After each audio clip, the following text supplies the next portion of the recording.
Olá pessoal, eu sou Álvaro Barros, instrutor da Academy da Cisco, Instituto Federal do Rio de Janeiro, da UF. A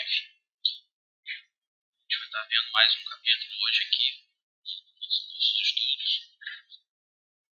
A gente vai estar verificando hoje o capítulo 7 do curso CCNA1, Fundamentos de Redes, que trata da camada de enlace do modelo OSI. Vai ser um capítulo bem rápido hoje, é um estudo basicamente teórico esse capítulo. A gente só fala mais a parte da teoria e tudo que acontece nessa camada. Então vai ser passo a passo, bem rapidinho hoje.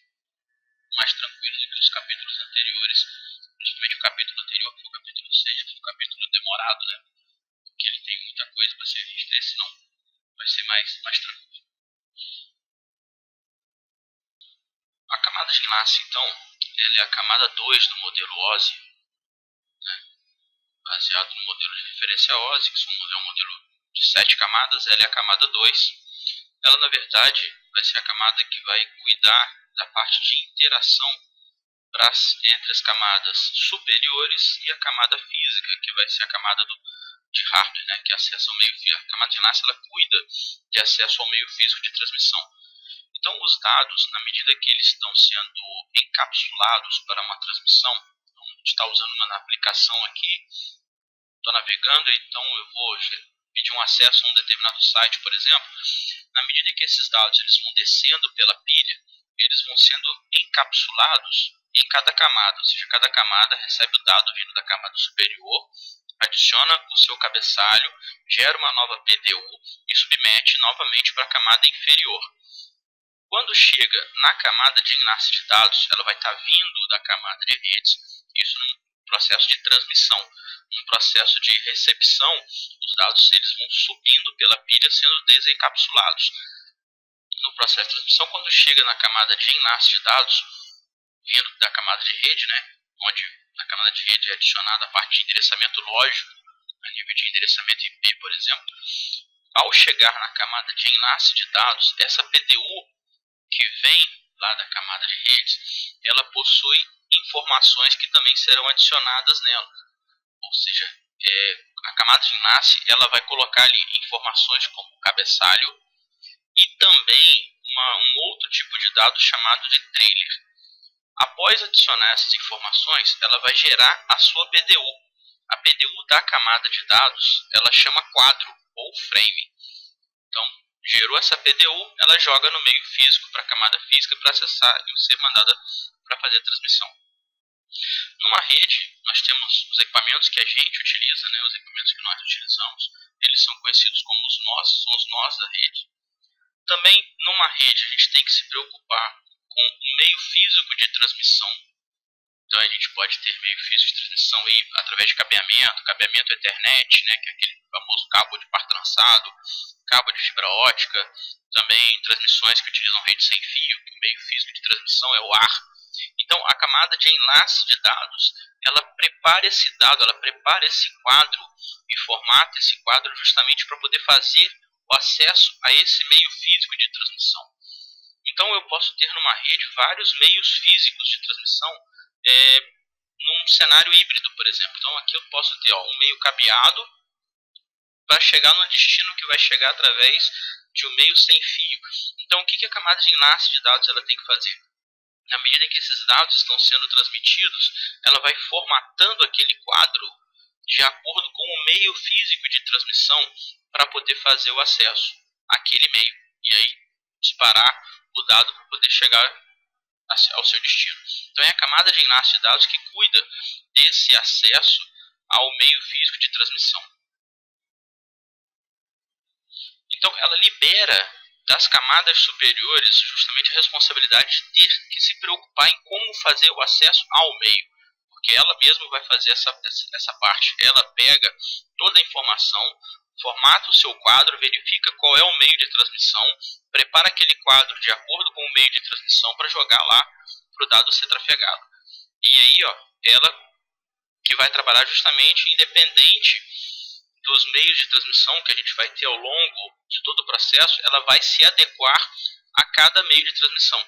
Então os protocolos da camada de enlace de dados, eles regem como formatar um quadro para uso em meios diferentes. Então está sendo transmitido daqui, que vai gerar um quadro do notebook aqui, até chegar nessa máquina aqui.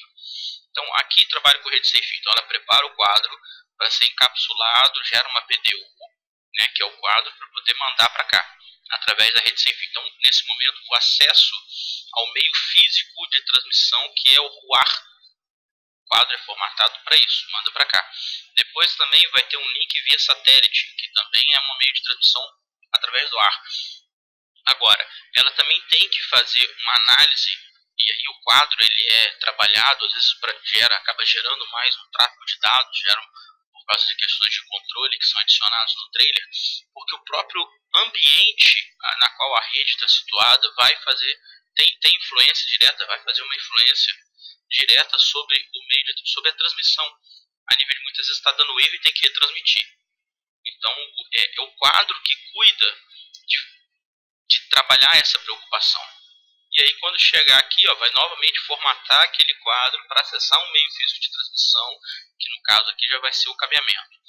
Então protocolos diferentes a nível de protocolos de comunicação, que são protocolos que atuam na camada de enlace, como por exemplo o Ethernet, o PPP, são protocolos que atuam na camada de enlace, eles podem ser muitas vezes adicionados ou modificados ao longo de toda a transmissão, de acordo com o meio e como está sendo preparado aquele canal de transmissão. Então aqui, em cada salto pelo caminho, um dispositivo intermediário aceita quadros para um meio, desencapsula o quadro e então encaminha os pacotes para um novo quadro. Os cabeçalhos de cada quadro são formados para o meio específico que ele cruzará. Então, na medida em que o quadro for passando por meios físicos diferentes, esse quadro vai sendo preparado de acordo com aquele meio. Aqui é o exemplo, né? À medida que o pacote chega, vindo a PDU vem da camada de rede, quando chega na camada de enlace de dados, são adicionadas informações a nível de cabeçalho e o trailer. Então isso vai ser o quadro, vai formar o quadro, né? Ou o frame que vai ser encaminhado para transmissão pela rede. Então essa camada de enlace, ela que controla a transferência dos quadros pelo meio de transmissão, pela mídia de transmissão no caso. Aqui o exemplo do frame quando ele é gerado, ou seja, aqui são os dados que vieram da camada de rede, da camada superior, no momento para fazer a transmissão. Quando chega na camada de enlace de dados, adiciona-se informação do cabeçalho e ao final adiciona-se informação do trailer. A camada de enlace de dados é a única camada que adiciona dois tipos de informação. Normalmente todas as outras camadas elas só adicionam um cabeçalho e geram uma PTU. A camada de enlace não, ela adiciona os dois tipos de informação. Então, por exemplo, no cabeçalho vai ter lá o início do quadro, toda a parte de endereçamento, e aqui é a questão do endereçamento MAC, tá? Não é endereçamento IP, endereçamento IP está na camada de rede. Aqui o endereçamento MAC é justamente o endereço físico que vem na placa de rede. Adiciona-se isso no cabeçalho da camada de enlace. E o trailer, por exemplo, ele vai fazer uma formatação a nível de detecção de erros e delimitar o final do quadro também. Então são as informações que são adicionadas na camada de enlace de dados e elas vão gerar o frame ou o quadro para que seja acessado o meio físico de transmissão. A camada de enlace ela basicamente se divide em duas subcamadas dentro dela. Uma subcamada vai tratar o acesso das camadas superiores, né, que são as camadas que são implementadas a nível de software. Essa subcamada é chamada de LLC. A outra subcamada a gente chama de subcamada MAC, que é a subcamada de controle de acesso ao meio, né, e ela faz o acesso justamente à parte de hardware da máquina, a parte física, faz o acesso justamente ao meio físico de transmissão. Então são as duas subcamadas que existem dentro da camada de enlace de dados.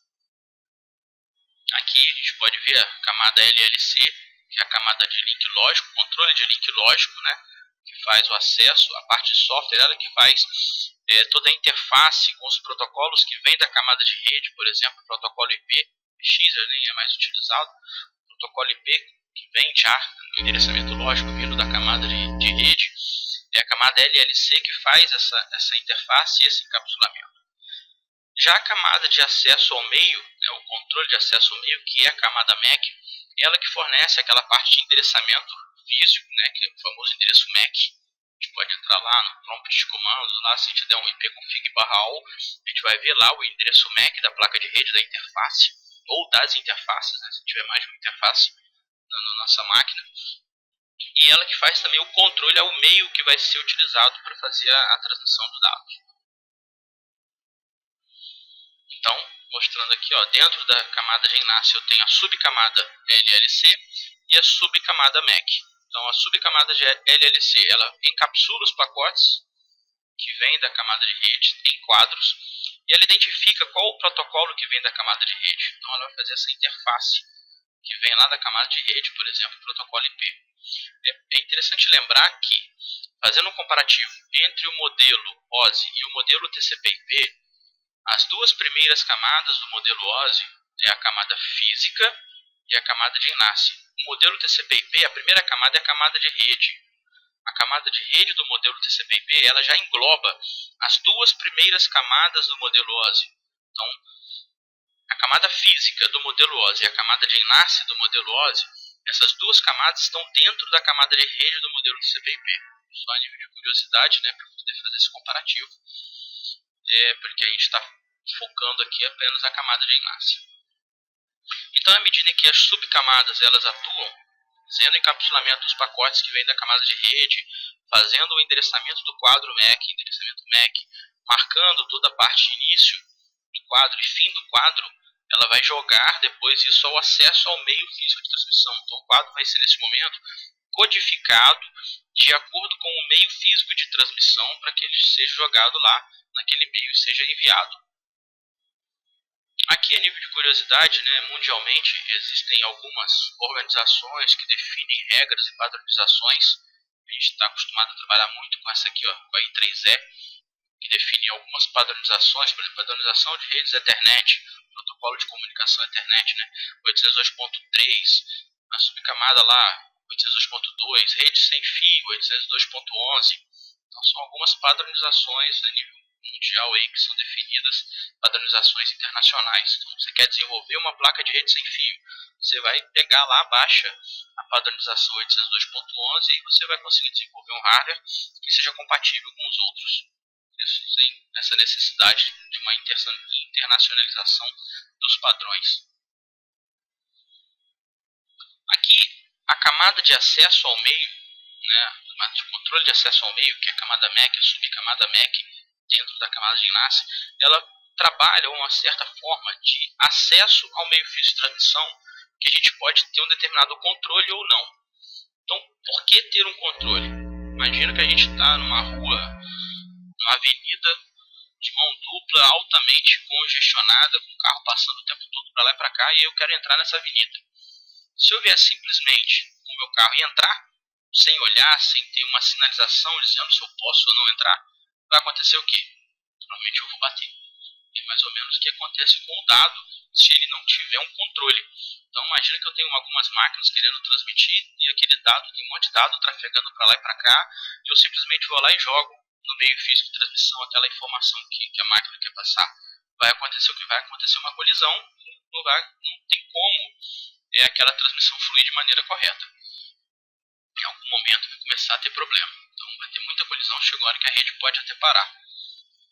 Então, se eu não tiver um controle, né, eu vou ter várias colisões. E as colisões elas vão trazer para mim o quê? Quadros corrompidos que terão que ser reenviados. E aí eu vou gerar cada vez mais tráfego naquele meio de transmissão. O dispositivo como hub acontecia muito isso. Os hubs eles não tinham controle, então todo mundo estava acessando aquele meio ao mesmo tempo. É um meio físico compartilhado, né? Todo mundo não havia um controle, como acontece no switch agora, em que há uma ligação ponto a ponto quando a gente usa um switch na rede. Então o hub simplesmente ele interligava tudo. Então todo mundo tinha querendo jogar tráfego ali, jogando quadro ali. Então acontecia muita colisão. Chegava uma hora que o hub parava de funcionar e a rede saía toda do ar. Existem outras formas de controle de acesso ao meio, por exemplo, revezamento, né? Então, alguns métodos exigem um alto nível de controle para prevenir essa colisão, porém tem um custo elevado.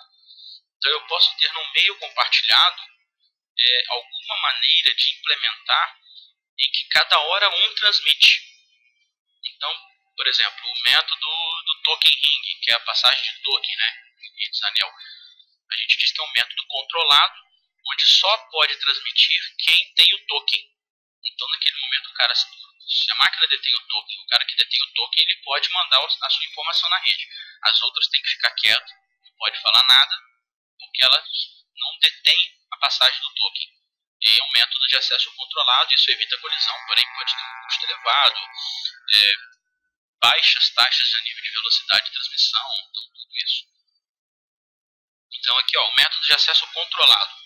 Um exemplo, no Keyring, a gente trabalha justamente com isso. Eu tenho um meio que é compartilhado, porém eu tenho um acesso controlado.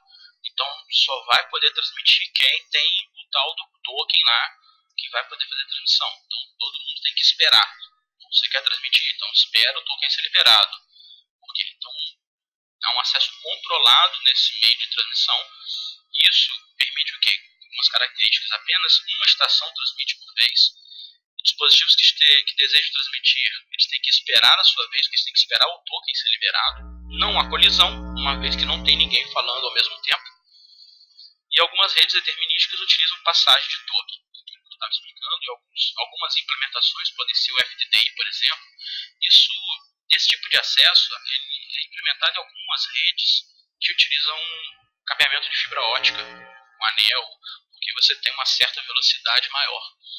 Em redes locais, assim, acaba sendo meio difícil disso ser implementado e ser utilizado. O mais comum é se utilizar o padrão Ethernet mesmo.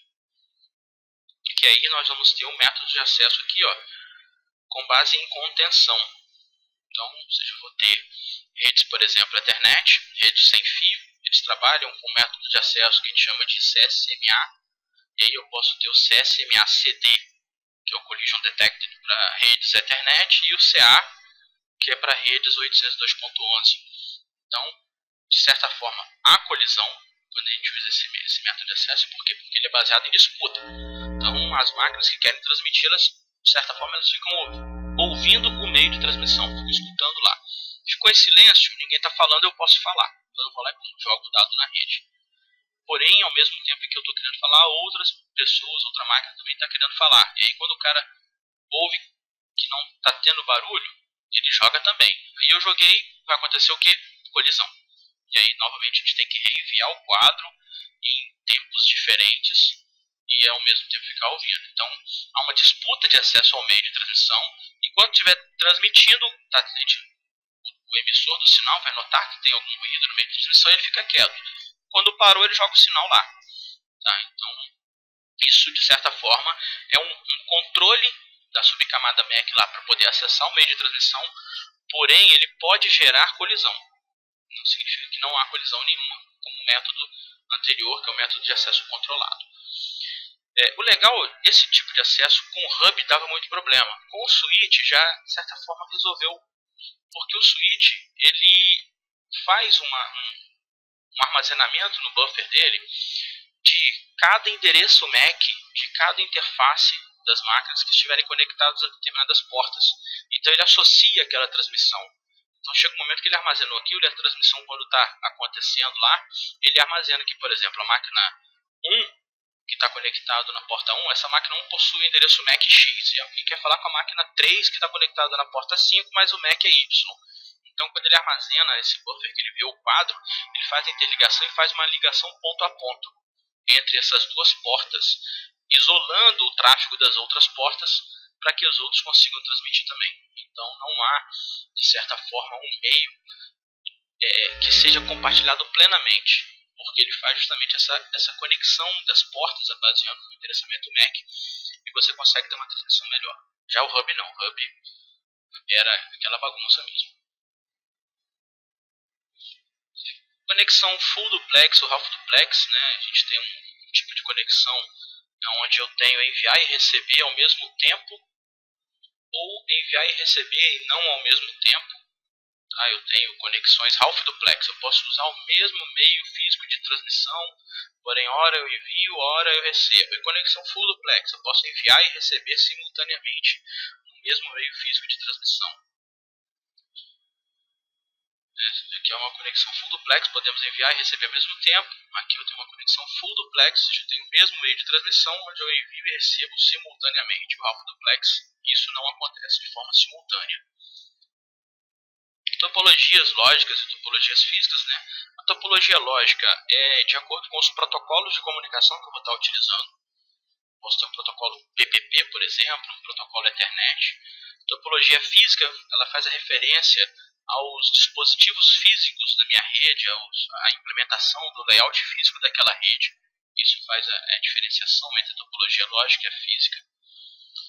Então eu tenho redes lógicas ponto a ponto, uma vez em que eu posso ter uma transmissão dos quadros passando de um nó de origem a um nó de destino. Mas eles podem estar passando por N equipamentos, principalmente quando acontece uma transmissão entre um ponto e outro pela internet, porém há uma ligação, por exemplo, PPP de um link dedicado. É como se eu tivesse uma topologia lógica ponto a ponto, ou seja, eu estabeleço um enlace entre os dois nós, de origem e destino. Esse enlace faz com que uma máquina somente enxergue a outra, e aí eu crio uma topologia lógica ponto a ponto baseando em protocolos de comunicação da camada de enlace. Por exemplo, um protocolo PPP permite que isso seja feito, independente de quantos meios físicos eu vou ter ali. E aí o que acontece? Se eu tenho essa implementação, o quadro vai ser formatado de acordo com aquele protocolo de comunicação que criou aquele enlace, para que seja jogado lá para poder fazer a transmissão. Métodos de controle de acesso em topologias lógicas de multiacesso podem ser CSMA-CA ou CSMA-CD, que são os métodos de acesso para poder acessar o meio físico de transmissão. Normalmente o cara fica escutando aquilo que eu falei, o cara fica escutando o meio, liberou, ele joga o quadro para poder fazer a transmissão, para poder acessar o meio. Mas pode acontecer de dar colisão se o meio for um meio compartilhado. A topologia em anel é aquela situação do token, né? A gente tem na passagem do token, somente quem detém o token vai transmitir, porém, como eu tenho um anel, aquele dado vai passando estação por estação até chegar ao seu destino. E aí o cara pega aquele dado e outra máquina só pode transmitir novamente quando o token estiver liberado. Aqui novamente só sobre as informações que são adicionadas pelos protocolos da camada de enlace para formar o quadro, né? Eu recebo o dado vindo da camada de rede, a camada de enlace adiciona o cabeçalho, adiciona o trailer. O cabeçalho possui algumas informações como endereçamento MAC, início de quadro, tipo do quadro. O trailer vai adicionar informações sobre controle, né? Verificação lá de erro e determinação do final do quadro. E aí, juntando isso tudo, ele vai gerar o frame ou o quadro para poder fazer o acesso ao meio físico de transmissão.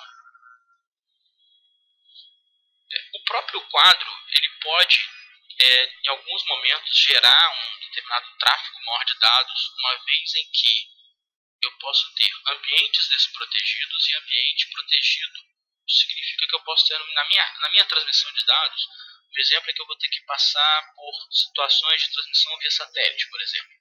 Eu tenho um meio ambiente agressivo, onde eu tenho diversas influências do próprio meio ambiente que podem afetar aquele quadro, e aí gera erro, então gera necessidade de retransmissão, e aí eu tenho que ter mais controle naquele quadro para poder fazer a transmissão, justamente para poder detectar algum erro ou não, porque eu tenho um meio ambiente que influencia diretamente o meio físico de transmissão, que no caso vai ser o ar. Então, se eu tenho uma transmissão que vai ser via satélite, o dado vai trafegar pelo ar, e eu tenho diversos fatores climáticos, inclusive, que podem influenciar aquele quadro que está sendo transmitido. E aí eu tenho que ter alguma maneira de ter um controle maior. Então, em ambientes desprotegidos, eu tenho um número maior de controles para poder assegurar aquela entrega.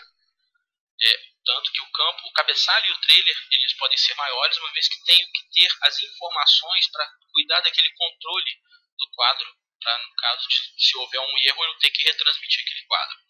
Um ambiente protegido, eu não tenho influência ambiental, às vezes, que vai influenciar o tráfego do meu dado.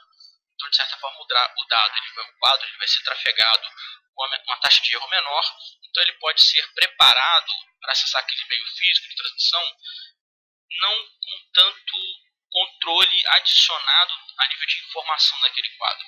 Então eu consigo ter melhores taxas de transmissão, acaba por causa disso, porque eu não tenho que muitas vezes ficar detectando tanto erro e retransmitindo aquele quadro. Isso por fatores ambientais ou próprio ambiente físico que vai estar fazendo essa relação com o meio de transmissão para poder preparar o dado ou trafegar o dado ou não.